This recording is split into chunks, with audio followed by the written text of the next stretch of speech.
आओ चले धर्म की ओर में आप सभी का वंदन अभिनंदन है। चींटियों को भोजन करवाने से हमें क्या लाभ मिलता है, कुत्तों को खाना खिलाने से हमें क्या लाभ मिलता है, और साथ ही जब मछलियों को दाना डाला जाता है तो परिवार में कौन से लाभ की प्राप्ति होती है। अगर बंदरों को भोजन करवाया जाए, उनको केले खिलाया जाए तो किस लाभ की प्राप्ति होती है। भैया देखिए, हर चीज में लाभ ढूंढेंगे, हर चीज में प्रॉफिट ढूंढेंगे। अब किसी को भोजन करवाने में भी कौन से व्यापारी आप बनेंगे। व्यवसायिक कार्य करने के लिए आप लाभ ढूंढिए, लेकिन जहां आत्मज्ञान की बात हो, जहां आत्म शांति की बात हो, तो वहां आप पर इस प्रकार से प्रश्न नहीं करने चाहिए। कुछ चीजें होती है आत्म अनुभूति की, अपने आप को पहचानने की, ईश्वर से अपने आप को जोड़ने की। जिस प्रकार से जिस भगवान के नाम का जप करते हो, धीरे धीरे उस भगवान की शक्ति आपके अंदर आने लग जाती है, अनुभूति होने लगती है। प्रतिदिन नाम जप करने से आपको जो आनंद की अनुभूति होती है, वही अनुभूति बेजुबान जानवरों को भोजन करवाने से होती है, उनको खाना खिलाने से होती है। अब जीव जंतुओं को भोजन करवाने में लाभ नहीं जानना है, केवल आपको यह सोचना है कि ये मेरा धर्म है, ये मेरा फर्ज है, मुझे बेजुबानों को भोजन करवाना चाहिए। ऐसे आपको बता दें कि मछलियों को जब आप गोली डालते हैं, आटे की गोली डालते हैं, तो आपके घर में बरकत बनी रहती है, आपका रुका हुआ पैसा वापस आ जाता है, धन कहीं अवरुद्ध नहीं होता। ये लाभ हो जाता है। अगर लाभ की बात आप सुनना चाहते हो तो जब आप बंदरों को केले खिलाते हो, बंदरों को भुने हुए चने खिलाते हो, या बंदरों को जो भी सामग्री आप डालते हो, ऐसा करने से आपके बाल गोपाल के विवाहों में विघ्न नहीं पड़ता है। अगर बच्चों की शादियां जल्दी तय नहीं हो रही हो, तो आप बंदरों की सेवा कीजिएगा, बहुत जल्दी शादी तय हो जाएगी। साथ ही अगर आप पक्षियों को दाना डालते हो, जैसे कौवों को रोटी खिलाते हो, तो इससे आपके पितृ प्रसन्न होते हैं, पितरों का आशीर्वाद प्राप्त हो जाता है। घर में संतान का योग ना हो तो वो योग बन जाता है। क्या करने से? कौवों को रोटी खिलाने से, बिस्किट खिलाने से, ब्रेड खिलाने से, या फिर जो भी आपको सामग्री मिलती है, अगर वो कौवे या पक्षी खा लेते हैं, उससे इतना लाभ मिलता है कि आपके पितृ 21 पीढ़ियों के पितृ प्रसन्न हो जाते हैं केवल कौवों की सेवा करने से। चींटियां, जब आप उनको आटा डालते हो तो वो प्रसन्न होती है, और बेजुबान जीव जो आशीर्वाद दे देते हैं, वो जुबान वाले भी आशीर्वाद नहीं देते। जुबान वाले भी आशीर्वाद देने में उसमें कुछ न कुछ, कोई न कोई स्वार्थ उनका भी हो जाता है। लेकिन बेजुबानों की सेवा करने से आपको लाभ ही लाभ है, और क्या लाभ जानोगे।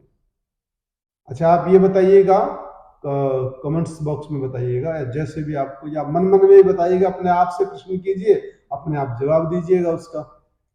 जब आप आपके रसोई घर में, किचन में जब खाना बनता है, चपातियां बनती हैं, जिस परात में, जिस बर्तन में, जिस भी पात्र में आटा गूंथा जाता है, जब रोटियां सेक ली जाती है, तो जो लास्ट में जो आटा बचता है, जिसको क्या बोलते हैं, अपनी क्लोथन इत्यादि जो भी बोलते हैं, वो बच जाता है, तो उसका क्या करते हैं?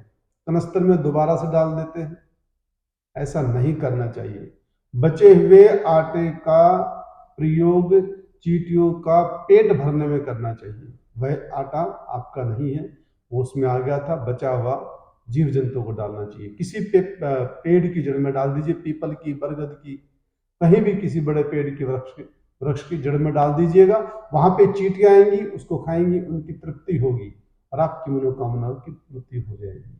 बचा हुआ आटा भी कनस्तर में डालते हो, ऐसी मूर्खता कभी किसी माता बहन को नहीं करनी चाहिए। और साथ ही आपको गाय को भोजन करवाना चाहिए। गाय को भोजन करवाने से आपके परिवार में शांति प्राप्त होती है, और साथ ही पितृलोक में आपके पितृ प्रसन्न हो जाते हैं गाय की सेवा करने से। धरती का ऋण उतर जाता है। जब धरती पे पाप बढ़ा था, धरती माता ने गाय का रूप धारण करके भगवान विष्णु से गुहार की थी, हे भगवान, धरती पर बहुत ज्यादा पाप बढ़ गया है, कुछ ऐसा कीजिए कि धरती पे शांति स्थापित हो जाए। तो माता पृथ्वी अर्थात की गाय का रूप धारण किया, उनकी पुकार सुन के भगवान धरती पर आए थे। तो ऐसे ही जब आप गाय की सेवा करते हो, तो आपके घर में शांति स्थापित होती है, समाज में शांति स्थापित होते हैं, गायों का पेट भरता है, और परिवार तो छोड़ो, पितरलोक में भी शांति स्थापित हो जाती है, उनको भी, उनकी भी तृप्ति होती है, पितर शांत हो जाते हैं गाय की सेवा करने से। तो अब आज से ही आपको ध्यान रखना है कि पक्षियों को दाना डालना है, गाय को रोटी डालनी, पहली रोटी गाय की और आखिरी रोटी कुत्ते की। कुत्तों को रोटी डालनी है, ब्रेड डालने, बिस्किट डालने चाहिए, दूध पिलाना चाहिए, बंदरों को केले खिलाने चाहिए, उनको भुने हुए भूड़े खिलाने चाहिए, पक्षियों को दाना डालना चाहिए, उनको रोटी डालनी चाहिए। इस प्रकार से आपका कल्याण होगा और आपकी मनोकामनाएं पूर्ण होगी। यह है लाभ की बात, आत्म शांति। आत्म शांति बहुत जरूरी है। आत्मिक शांति नहीं मिलेगी तो बाहर के वैभव से क्या करोगे।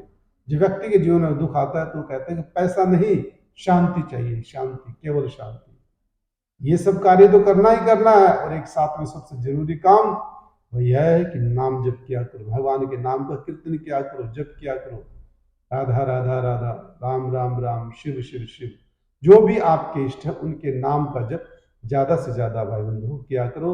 इससे आपका कल्याण होगा, आपकी मनोकामनाएं पूर्ण होंगी और सबसे बड़ी बात है कि आपको शांति की अनुभूति होगी। जय श्री राम, जय श्री कृष्ण, जय भारत।